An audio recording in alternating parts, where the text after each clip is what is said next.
स्वागत है आप सबका आज के एक नई वीडियो में।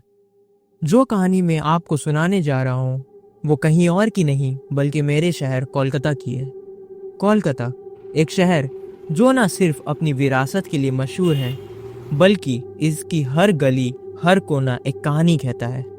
यह शहर हमेशा से जिंदा रहा है अपनी तहजीब और रंगों में, लेकिन इसी शहर के बीच एक ऐसी खौफनाक सच्चाई छुपी थी जो ना कभी किसी को समझ आई ना कभी किसी ने सुननी।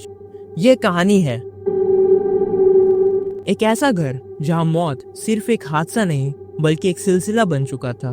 3 रॉबिन्सन स्ट्रीट्स में एक पुरानी बिल्डिंग जो आज भी कोलकाता के लोगों के जहन में कंकाल बाड़ी यानी स्केलेटन हाउस के रूप में जिंदा है।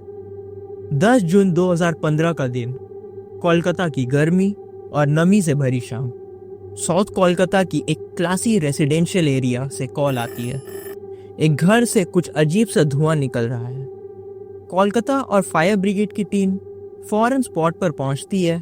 घर के अंदर जो दिखाई दिया वो किसी भी हॉरर मूवी के सीन से कम नहीं था। घर के अंदर जाते ही एक अजीब सा मंजर सामने था।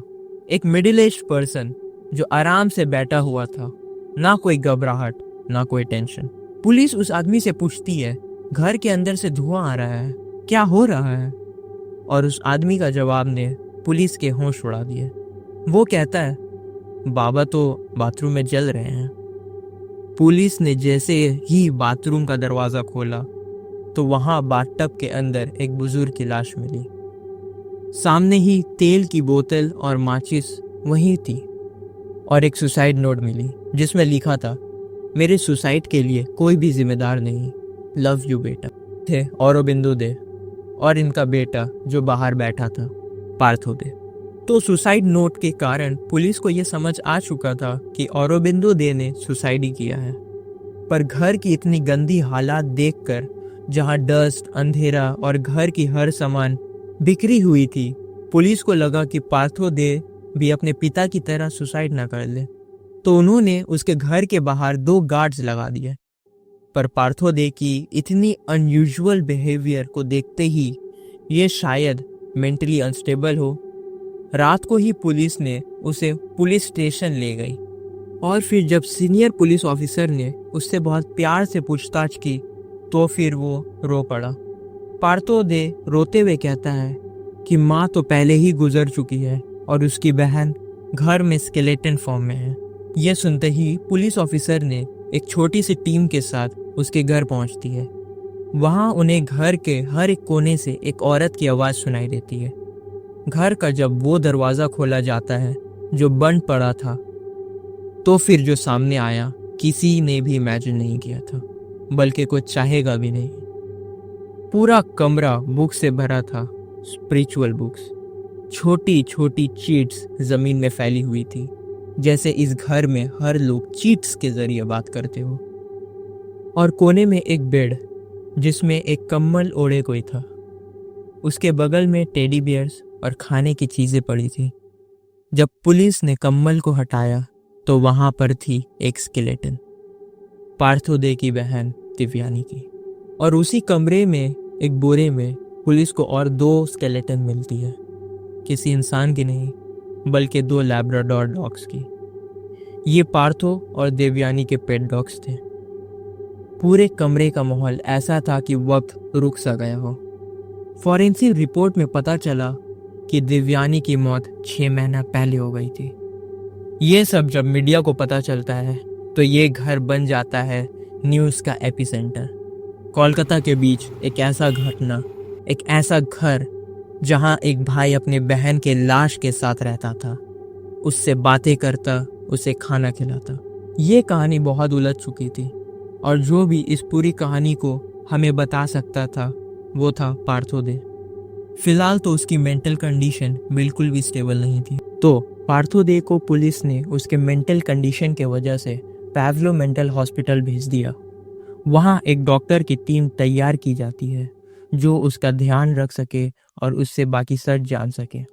पुलिस को पता चलता है कि पार्थो एक टाइम पर अमेरिका की एक मल्टीनेशनल कंपनी में काम करता था और दिव्यानी एक रेस्पेक्टेड स्कूल में म्यूजिक टीचर थी।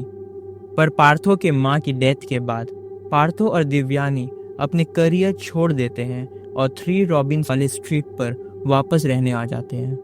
वही घर जहां उनकी बचपन गुजरी थी, जहां उनके फादर और अंकल के बीच प्रॉपर्टी डिस्प्यूट चली, और वही घर जहां उनकी दादी और माँ के बीच काला जादू जैसे इल्ज़ाम लगाए गए। और उस वजह से उनकी माँ इतनी ओवर प्रोटेक्टिव हो गई थी कि वो दोनों को एक कार से स्कूल जाना भी अलाउ नहीं करती। दोनों को सोशल गैदरिंग से बिल्कुल अलग कर दिया गया और एक दूसरे तक ही जिंदगी सीमित कर दिया गया था। पर जब उनकी माँ की डेथ हो जाती है तो वो दोनों के जैसे पूरा जहां बिखर जाती है। वो नॉर्मल जिंदगी जीना बिल्कुल भूल जाते हैं।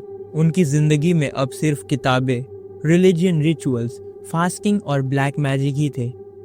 फिर एक दिन देवयानी ने एक डिसीजन लिया जो ये केस की शुरुआत बनती है, फास्टिंग अनटू डेथ, अपने आप को स्पिरिचुअल क्लींजिंग के लिए मारना। और पार्थो अपनी बहन के साथ रहना चाहता था, चाहे उसका रूप मुर्दा हो या जिंदा, पर उसके लिए तो देवयानी अभी भी जिंदा थी।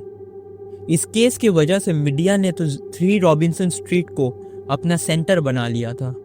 माइक लेकर रिपोर्टर्स गेट के बाहर खड़े रहते, कैसे भी कोई ब्रेकिंग लाइंस मिल जाए। मीडिया की हेडलाइंस तो जैसे स्केलेटन हाउस, इंसान या साइको, देवयानी का बदला, इस तरह के बकवास कर रहे थे। किसी को भी पार्थो के मेंटल कंडीशन से कोई भी मतलब नहीं था। इन लोगों को सिर्फ एक सेंसेशनल स्टोरी चाहिए थी। उनके पर्सनल लेटर्स, डायरी नोट्स सब मीडिया में लीक हो गए थे। पुलिस पर भी प्रेशर बन रहा था क्योंकि मीडिया बार बार पूछ रही थी कि यह मर्डर है या कुछ और। पर पुलिस ने पार्थो के मर्डर चार्जेस पे नहीं बल्कि नेग्लिजेंस और डिकेइंग कॉर्प्स एक्ट के तहत अरेस्ट किया था।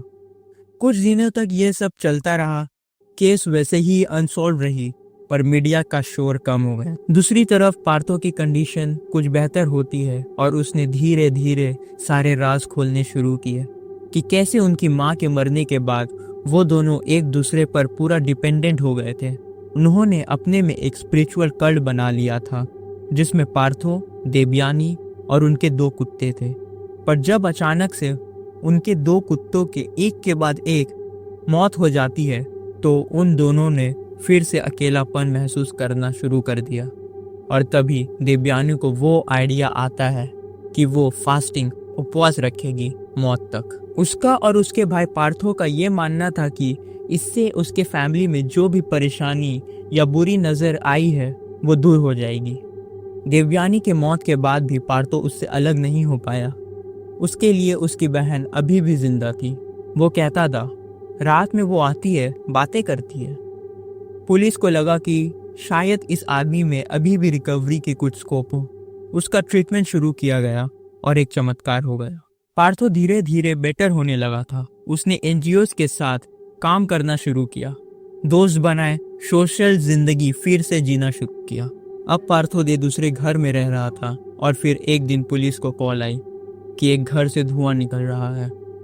पुलिस जब पहुंचती है तो उन्होंने देखा अपने पिता की तरह पार्थो ने भी बाथरूम में खुद को आग लगा दी थी। वो घर आज भी वही है, बंद, खामोश।